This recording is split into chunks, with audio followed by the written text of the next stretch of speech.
Welcome to the Ethics Experts, where we're elevating ethics and compliance and HR to the strategic level it's supposed to be. Hello, everyone. Welcome to the Ethics Experts. If it's your first time joining us, welcome. And if you are a returning subscriber, hello, my best friend in the world. I hope you're having an amazing day. You see what happens when you subscribe to the Ethics Experts? You get that bonus greeting on every single episode. So that is a no-brainer to hit that subscribe button. I am here with the man, Tomell. Tomell, how are you? I'm doing well, thank you. How about yourself? Great. Super excited to get you on. You have a really interesting background. You've touched many different interesting aspects of this game, and just super excited to get you on to pick your brain. So why don't we dive in? How did you get into the compliance game? When you were growing up as a young boy, you always wanted to be a compliance officer, I guess. I don't think it went like that, quite like that. But I actually started off trying to sort of find my footing like anybody else would in their career. And so, I did a little stint in banking. I tried my hand in government.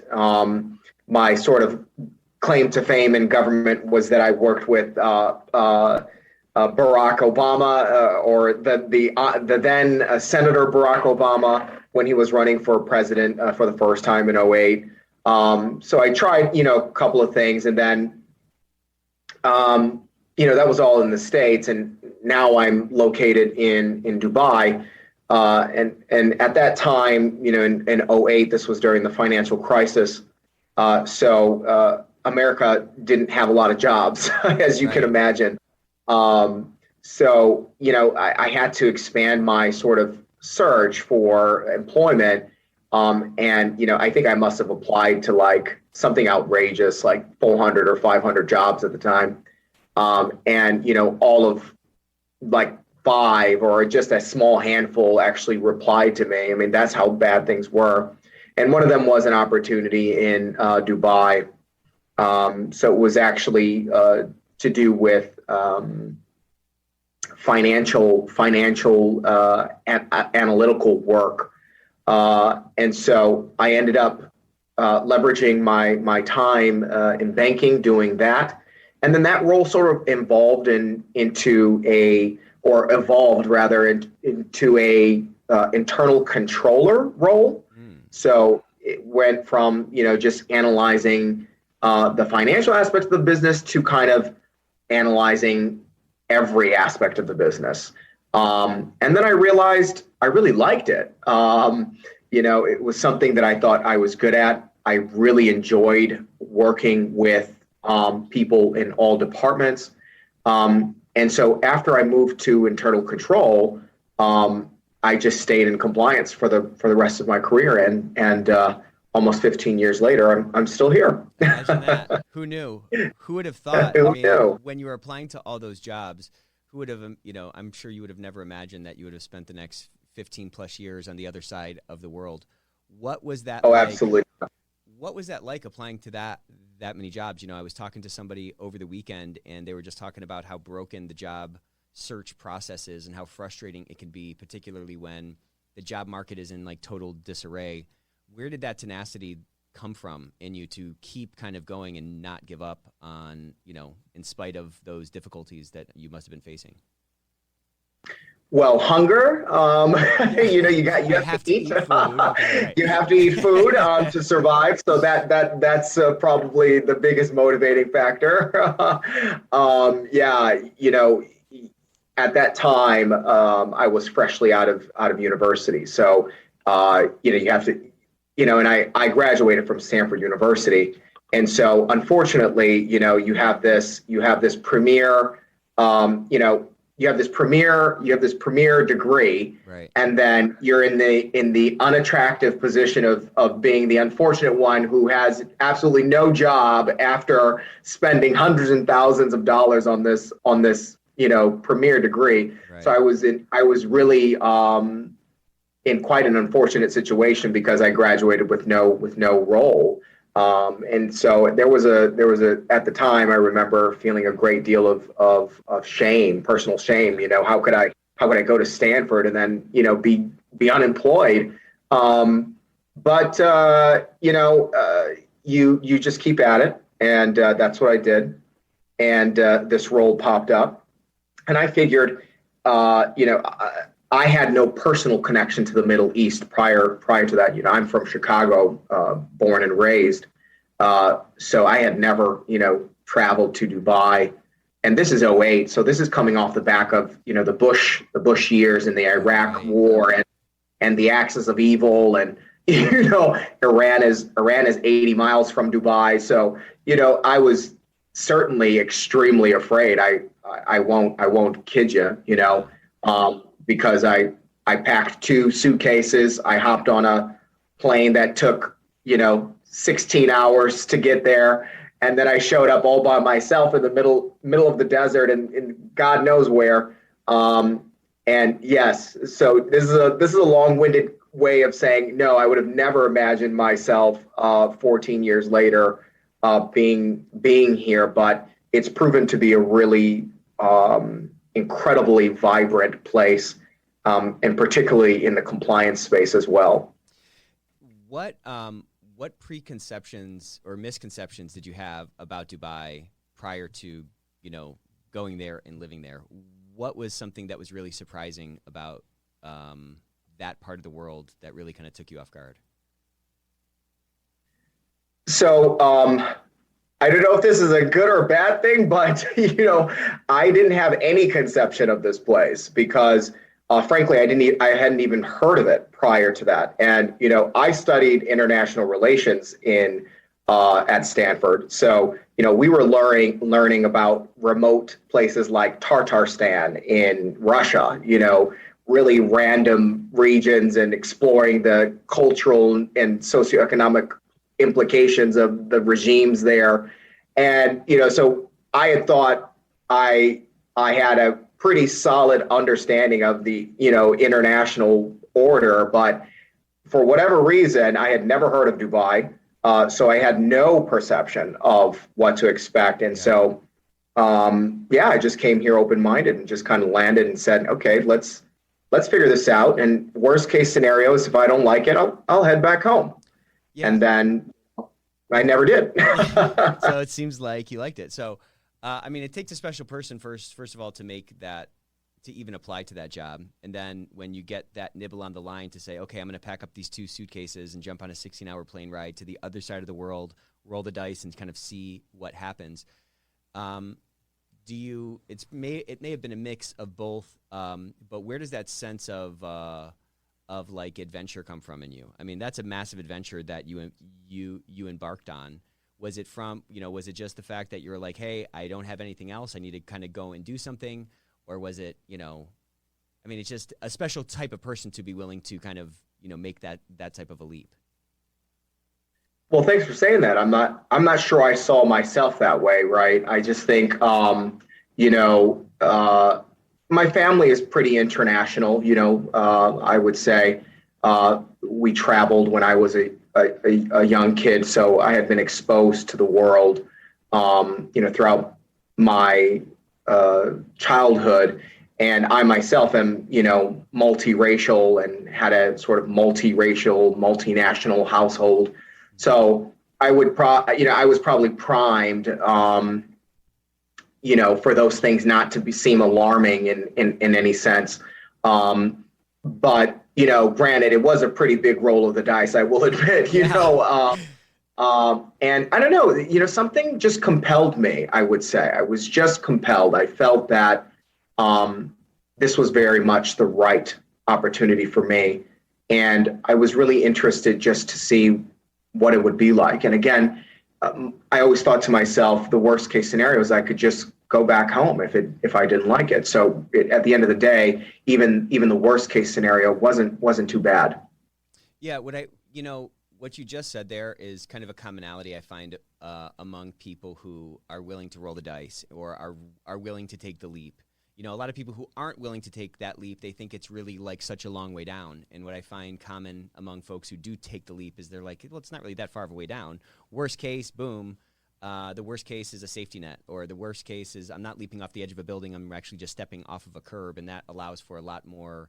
It allows you to try a lot more things, which I love that. I love that kind of spirit. I think it's really inspiring. So you came in, you started doing kind of financial analysis, then you moved to this control position in the firm. And you said that, man, I really liked it. And I think you said that it was really cool because you were analyzing all aspects of the firm. I know that you had this background in banking that you were able to borrow from, but what was it about that move into control that really resonated with you at such a deep level to the point where you're like, I feel like I might have kind of found my home from a career perspective? You're really good at asking very pointed questions. In getting at the heart of the matter, that's a great question. I would say, so the firm I stepped into was a French oil and gas firm called Total, and it was kind of being in the right place at the right time. So they were undergoing this exponential growth at that time, where that office that oversaw their Middle East, North and Eastern Africa, and CIS operations was kind of sort of a sleepy, run-of-the-mill office, and then at that time it just all of a sudden experienced this huge exponential growth where they were receiving tons of money there. And what they quickly found out is that the infrastructure was not there in that office. And what I mean by infrastructure, I mean governance, right? So where's the money going? And, what are the controls they have in place? So suddenly, the Paris was frankly very concerned about, wow, that's a lot of cash coming into this affiliate. What kind of controls do we have in place to make sure that the right decisions are being made and that this money is managed well? And so I was kind of put into, even though it was an internal control position, what I was doing was top of mind. Right. So I loved that. I think, being a young fellow at that time, I was 22, having the ability and the opportunity to work on something that was so instrumental, and, be catapulted kind of on this stage where, I'm working with very senior people. I'm working on very consequential things. I was not that analyst in a bank out of 20,000 analysts. I was one who was leading key strategic projects for that affiliate, and I think it was that fact, that opportunity to kind of prove myself, right, when the stakes were so high, that kind of was the thrill for me. And so I think it was principally that, and also the scale of the challenge. I love challenges. I thrive on challenges. As you can see, I even roll, the roll of the dice. I am a risk taker, but I would say calculated risk taker. I'm definitely not a gambler in any kind of the sense where I'll just throw the die and hope for the odds to go in my favor. That's definitely not my cup of tea. But if I've done the analysis and it makes sense, I will take the risk. And so it was that challenge. It was that challenge, the opportunity to tackle this enormous project. And then I would say the last piece of this was I was very fortunate to have a management that actually gave me that opportunity, because it's very rare, right, that any company of any stature will give a little brat, a 23-year-old brat, any opportunity to do anything of consequence other than some Excel worksheets. Staple these papers, punch some holes in these papers. Right. Exactly. Go file these and sweep up the front entrance or something. So they were super incredible management that said, okay, well, here's a guy who looks pretty switched on. Let's give him the chance. And so they supported me, right? They put me in trainings. They encouraged me. They gave me the platform. They believed in me. And so I was just very, very, very fortunate. And so I'm still in touch with many of those management from that period because it's, of course, something I'll never forget. And yeah, it was a great time. So this is going to be kind of a weird question, but as I'm kind of reflecting on that story, you just told, you kind of framed it out as being at the right place at the right time. And that was obviously a piece of the puzzle, right company, right kind of support system, but also kind of the right experience. As that whole thing kind of set your career on a trajectory, how much of like who you've become was driven by like the actual tacit experience that you had versus like you just believing in yourself and recognizing like, okay, wow, I can do this. Because I remember when I was like, 23, I mean, I probably still have imposter syndrome like daily, you know what I'm saying? But like you this pitch kind of came across the plate and you presumably kind of crushed it. Granted you had the batting coaches and all that other stuff, but those seeds of confidence that get laid as a foundation in our careers end up really, I think, influencing the arc of our career. So as you kind of deconstruct where you're at now, how would you attribute, where you're at now to kind of those two pieces, the actual experience and like just the confidence or the confirmation that like you could do it in this complex environment? Yeah. Another great question.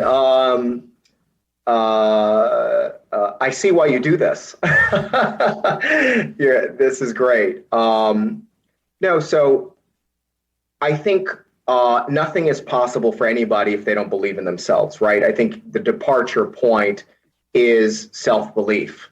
You have to, even if the faith in yourself is the size of a mustard seed, you have to have it. Mm-hmm. Somewhere in yourself, you have to believe that you can do it. And then it's trial and error after that, right? You never know if you're going to make it. No one knows, right? Even if you're however confident. And so, of course, you're bound to experience imposter syndrome. You're bound to experience, lack of self-confidence in doing things you've never done before or experienced before. Especially, for me, given that I had never lived outside of America. I was in a completely foreign environment. I'm working with nationalities and people that have nothing to do with anything I grew up with, right, or had any sort of familiarity with. But what I saw was that I had to prove myself to myself. Mm. So I was never out to prove myself to other people. And I never lived in a way where I thought, gosh, I better show that I'm X, Y, or Z, right? For someone else. Now, I always thought about that for myself. And I said, I always, in my mind, I said, if you believe that you can do this, then you have to prove to yourself that you can do this, right? So it's one thing to come with vibrato and confidence and say, yes, I can, do whatever. It's another thing to deliver, right? And at the end of the day, I think, real imposters always get caught out at some point, yeah, right? The circumstances will arise where the person will be shown for who they are. Right. And, so what's the alternative? The alternative is you're then the actual, you do the real deal, that you are who you say you are and that you can do what you say you can do. And, it's kind of like iron being forged in fire. The only way for the iron to become stronger is to be continually inserted in fire, right? And then hammered out. And so that's what I really focused on. I always focused on prove to, I said to myself, Tomell, prove to yourself that you can do this. And once you can prove to yourself that you can do this, then everything else will take care of itself. And that was kind of my modus operandi. Have you always been that way? So it's kind of an interesting distinction that you made, that you were out to prove to yourself. And I think, to your point, a lot of people are sort of more externally focused and they're more concerned about how they're perceived outwardly, and hey, can I prove it to my coach or prove it to my boss or prove it to my dad or whatever. I find that people who have that sort of inward focus of I just need to prove this to myself and then the chips will fall where they may, it ends up kind of conveying a more sort of substantial or substantive, if that's the right word, confidence. That's not as like subject to like the animal spirits or just like the blowing, a blade of grass in the wind. Have you always been kind of wired that way? And if not, when did that light bulb turn on to say, I need to stop worrying about what these people think and really just kind of prove it to myself? It feels like a stronger frame, Well, now you're getting at more existential issues.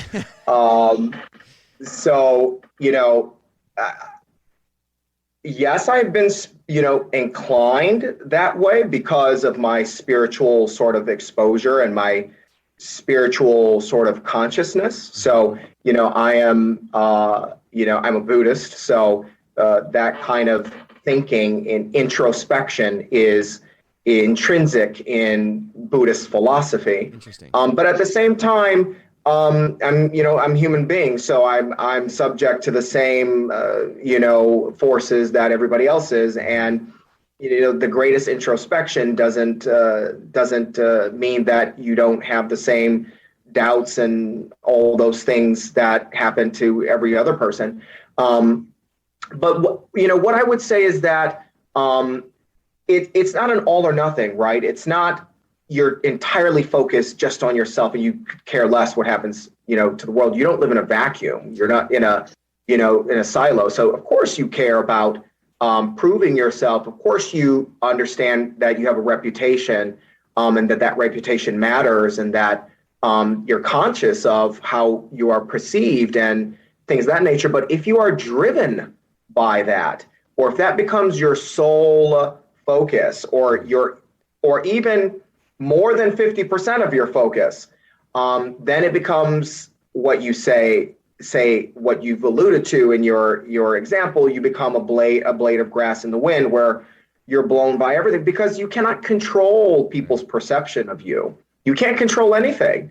Your manager can change, any number of circumstances can change, and then what becomes of you in those situations. So the only thing you can control is yourself and how you view yourself.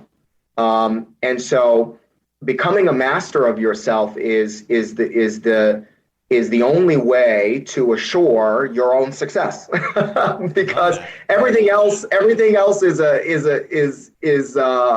pure, quote unquote coincidence or chance. Yeah, and to your point, it's something that you can't even affect regardless of your level of agency. To your point, your manager changes. Absolutely. I've spent all this effort and burned all these calories trying to impress this manager. I still haven't proven anything to myself. That manager changes, and I'm back where I started. Right. I love that. I love. Can you say that again? The main thing is to become a master of yourself. It was something like that. Yeah, I can't recall exactly what I said, it was but genius. We'll have to rewind it. And, put it into okay. All right. Anyways, Sure. So you're this young guy. You're thrust into this really interesting opportunity. You had this really kind of unique support from management to try to help put some controls in place around this office that was getting a bunch more revenue, a bunch more potential risk. How did your career sort of progress from there, and what sort of arrows were you able to put into your quiver from that opportunity or from that experience that you carried forward into your latter experiences?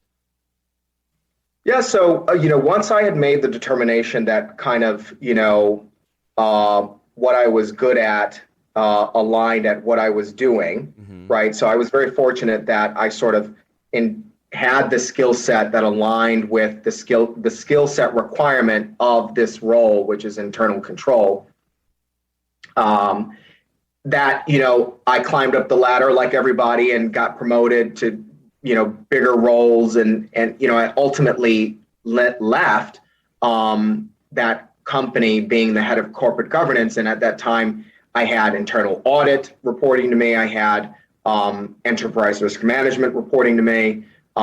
Compliance, corporate governance, So I had acquired a sort of very broad remit of responsibilities, and I was able to be at the forefront of, those things, at a leadership level, for, Total's, very profitable and quite large, affiliate in the region. So that gave me a great deal of confidence that, I could pull this off in other places. Yeah. And so I said, this is a good thing.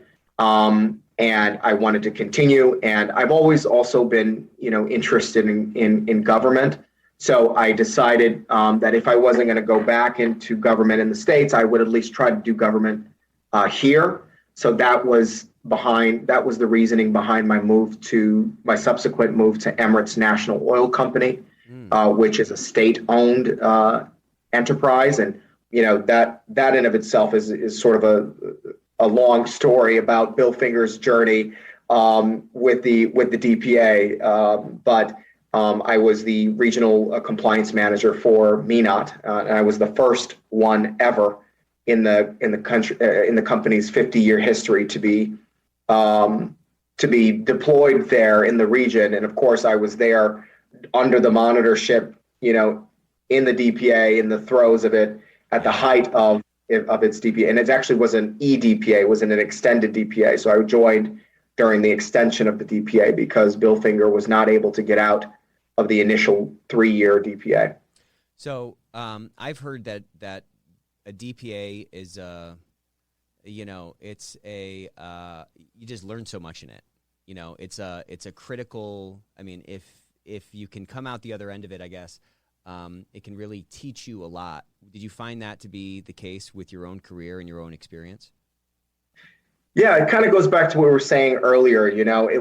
For me, it was the ultimate test of whether you know what you're doing, right? So, I consciously, obviously, chose that position because here was another example of sort of me saying, if you believe, Tomell, if you believe in yourself, then you should be able to do this. And it was a very scary thing. I am not a lawyer, but all of my counterparts were lawyers, right? And being a DPA, that's a very litigious, situation. It's all about the legality of everything. Right. So you've got external counsel, the monitor's got external counsel, the monitor himself is a lawyer, the DOJ is staffed with lawyers. It's a very legal issue. And then being the only non-lawyer in the room over and over and over again, you're really put to the test where some of the things you said about imposter syndrome can definitely arise. Yeah. But ultimately, what I said to myself was, if I can navigate this and do it well, then I really believe in myself now. Yeah.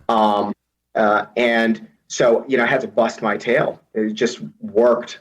I was working like a dog in those 2 years. But I think ultimately we passed the test because we were certified in the end, which we didn't always think would happen. So that was a good end to the story. Yeah. You don't want those DPAs to turn into EDPAs and EEDPAs and on. So that's, but in my career, it's, there have been times like that as well, where it's like, man, you got to buckle down and you really have to, you're working a lot because you're trying to keep up with these smart people around you and you want to prove yourself and show that you can hang and all that kind of stuff. And while at the time it's hard to catch your breath and it's hard to, it's a tough time to go through working 80 hours a week or whatever it is. When you look back, at some level, you get 3 years of experience in 2 years, or you get 4 years of experience in a couple of years, which is kind of phenomenal. Exactly. It helps you really accelerate forward. And again, helps to really kind of confirm and, lay another layer on that foundation of, what, I might not be the batting champion, but I can hit a major league fastball and I can hang here with these guys. And, my experience is valid and I can bring something to the table. What was your biggest surprise about the DPA? A lot of our listeners have heard of these things. Some of them have lived through them, but many of them have not. What was a big surprise about living through that process and kind of navigating out of it? So, the amount of scrutiny and attention to detail is at a whole different scale, right?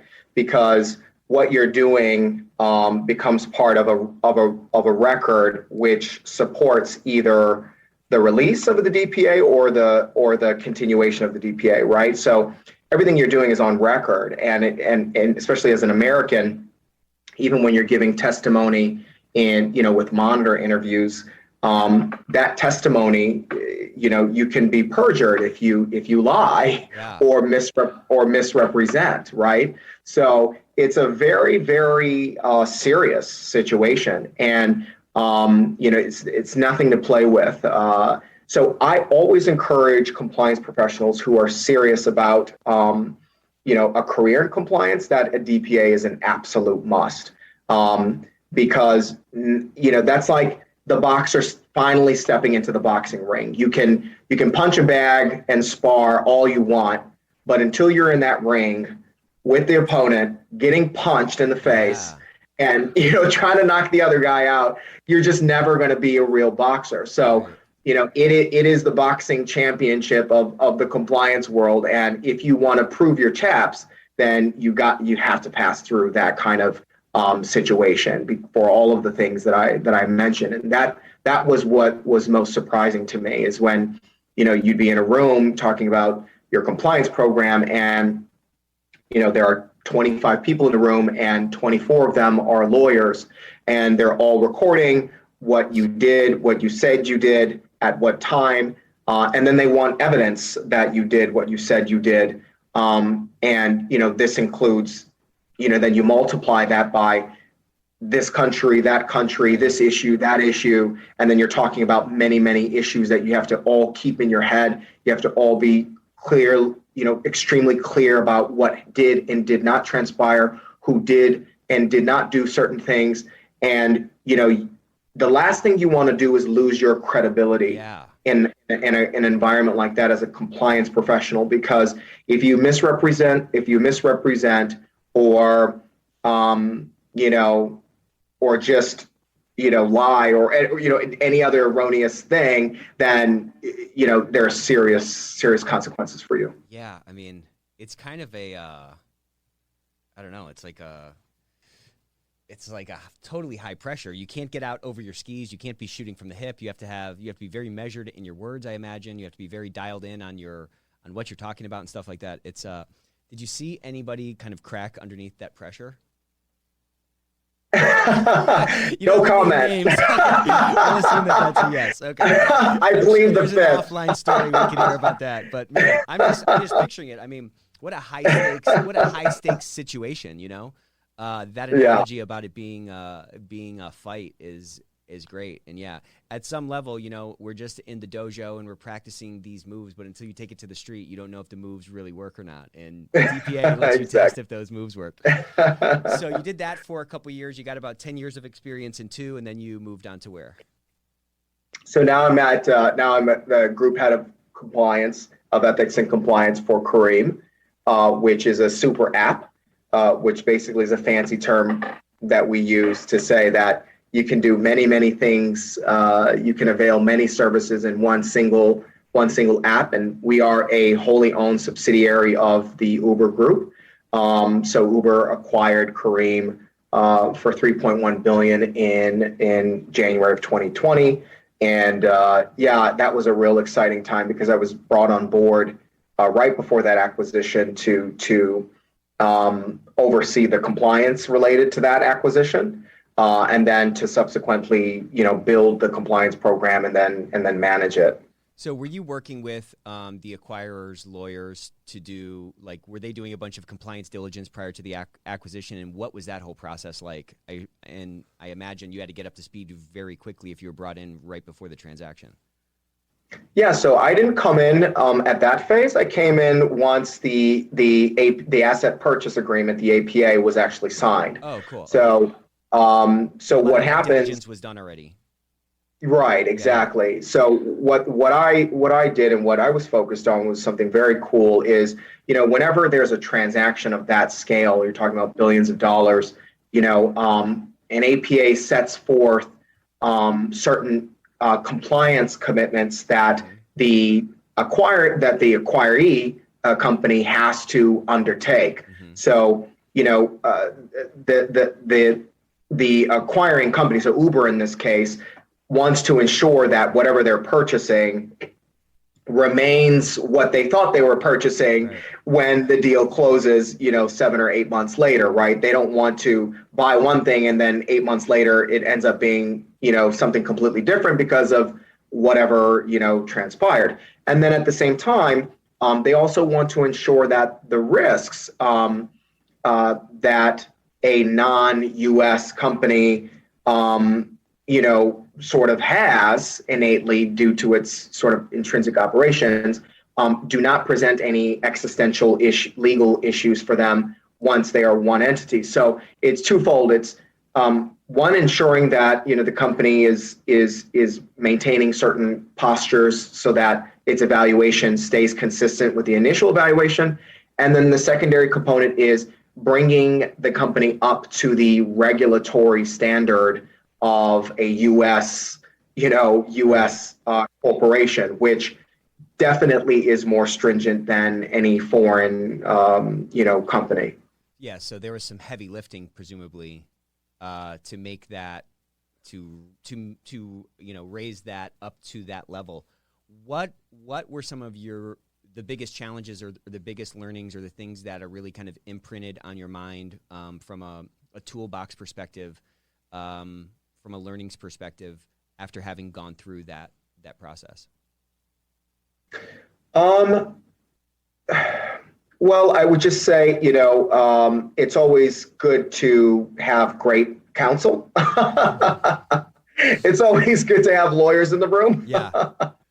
Lawyers can be your friends too. So, making sure that you have proper counsel to advise on certain things, because when you're dealing with things of that scale, you only have two eyes, right, and a limited amount of time. Yeah. You have to have really competent, switched on people on your side, looking at things, triple, double, quadruple, looking at stuff to make sure you're not screwing anything up. Yeah. That's good. That's always good advice. Get a good lawyer. So let's I'd like to get kind of tactical now. You're somebody who has a really interesting experience, as we just kind of spent some time talking about.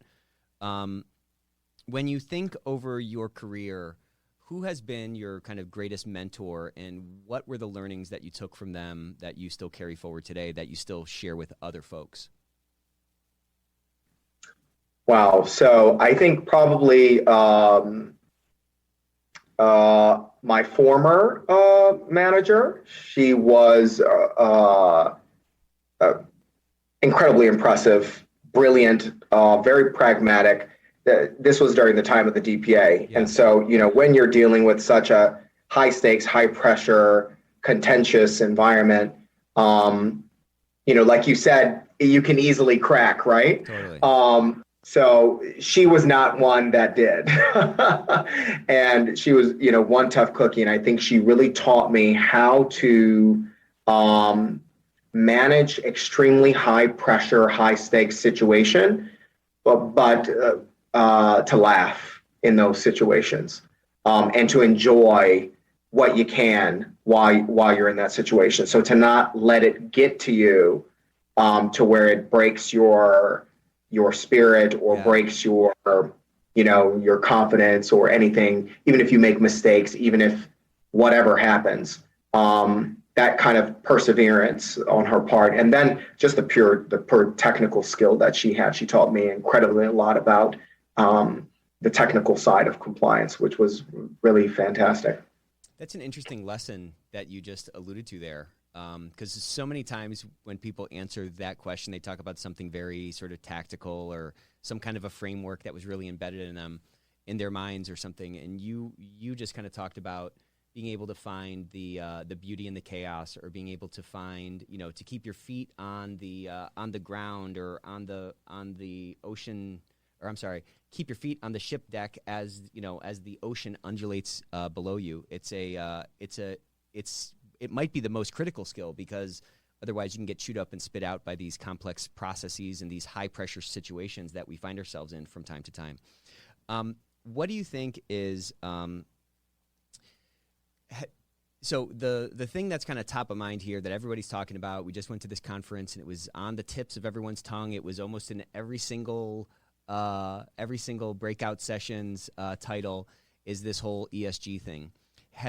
What are your kind of general thoughts about it? It's a definite buzzword over here. How do you guys look at it and think about it, and where do you feel like this whole thing is going? So I don't, I guess I would say that it's still this whole concept is still being baked in the oven. Yeah. And it needs it's almost it's where the cake is, like on the outside it's done, but on the inside it's still gooey. Yeah, that's exactly right. Yeah. So I think that's where it's at, and I think it needs to be thought through more, because we've ran into a lot of these buzzwords over the years. Yeah. There was sustainability at one point. Everything was about sustainability. Is it sustainable? Is it sustainable? And that was the big buzzword. And then there's been just so many, sort of buzzwords over the time that we have to see what makes sense and what doesn't. But what I will say about it is that I absolutely love the idea of broadening accountability and stakeholder acknowledgement. So, understanding that there are various stakeholders beyond sort of this legal framework, which is what compliance normally gets lodged into. Understanding there are various components that contribute to, ethics, accountability, integrity, and also just doing the right thing by communities, by the various stakeholders. I think that kind of thinking, broadening the thinking, has been hugely helpful. Who should be behind that? Yeah. Who should spearhead that? Who's best placed to do that? I think all those things still need to be thought through and figured out. So yeah, by and large, I agree with it, but I think it needs to be teased out still. Yeah, it's an interesting debate actually going on, and it seems to be kind of falling in kind of two different sides. One says, this should not be compliances to own, and the other side says this is a great opportunity for compliance to elevate to this more sort of strategic position, more power in the organization. There's so many ESG things, so to speak, that are already in the mix. We just need to sort of draw a circle around those things to kind of get started. Where do you think it's going to shake out? Do you think a new group will emerge that might subsume compliance, or do you think it might end up getting tucked up underneath compliance, or do you think it's too early to tell? Well, I'm not a fortune teller, so I don't really know where it's going to go. But I guess I'll give my 2 cents on what I think about in general. I am absolutely for leveraging compliance's hierarchical and strategic authority within a company to expand into other areas that benefit more stakeholders. So I understand traditionalists' view about compliance being second line of defense. It needs to stick there. It's a purely legal matter. But simply building a department on enforcement avoidance, I think, limits the capacity and capability of the individuals within compliance. And we have such a unique purview, within companies. And in terms of the governance, we already have that visibility and authority and independence, which are perfect, platforms to further entrench these more principled, policies and projects. So I think it just needs to be done in a way that is not counterproductive or that takes away from compliance's traditional remit. So what that constellation looks like, I think, is still baking in the oven. But I certainly see some I see the light in expanding compliance with additional remit and tools that further support the company's stated position in its code of conduct, right? Because compliance ultimately even owns the code of conduct. And so if you're stating all these big grandiose values, but you don't actually have programming to support, then, it just becomes sort of smoke and mirrors. So, compliance can step in many of those cases to fill in those gaps. But to what extent, how, who, what, I think still is out. Yeah, and it may end up kind of being a little bit different for each company, and who knows where it'll be in kind of 5 or 10 years. But on that note, if you I know you're not a fortune teller, but if you moonlit as one, or if you could figure, if you have some tea leaves you could look at, it's 10 years down the road from now, it's 2031. How do you think ethics and compliance has sort of changed? How do you think our role within our organizations have changed? And how do you think our impact has sort of shifted from what it is now? So I am writing a book, and I do advocate in this book for compliance's role to be expanded. Amazing. For the reasons that I've kind of cited already. Yeah. So my position, I don't know whether it'll happen or not, but my position is that there is more value within the compliance professionals to extract than is currently being extracted. And I think that the needs of society, of communities, are as such that compliance really could be a key department to help promote some positive change, not only within compliance, within the company itself, but even the communities in which the companies impact. So I'm very much in favor of compliance taking on expanded responsibilities that enable it to really give credence and depth to all the things a company attests to in its code of conduct. And I think the governance structure is set up to support that with the right visibility, with the right hierarchical authority, and access to all of the necessary powers, be it the CEO, executive committee, or even the board of directors. So I think there's a lot of sense in further empowering compliance professionals with additional tools. Yeah, it feels like we're at a really exciting time. Maybe this industry has always been really exciting.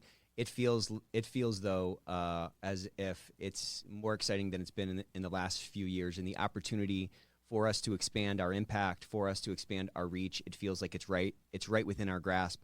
Once your book is done, I'd love to have you back on to dive deep on that. That sounds super exciting. So I want to be conscious of time. I'd like, as we wrap up, if you could go back to the young Tomell, go back in time, what advice would you give him? Oh, goodness. What advice would I give the young Tomell? Never give up. Love it. Good. Keep going. Keep one foot in front of the other.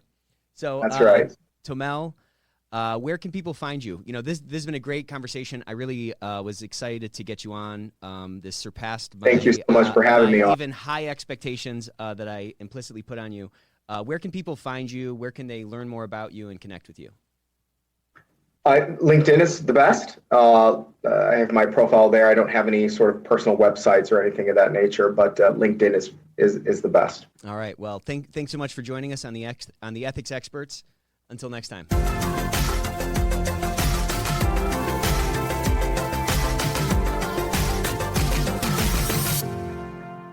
All right, that was a good one.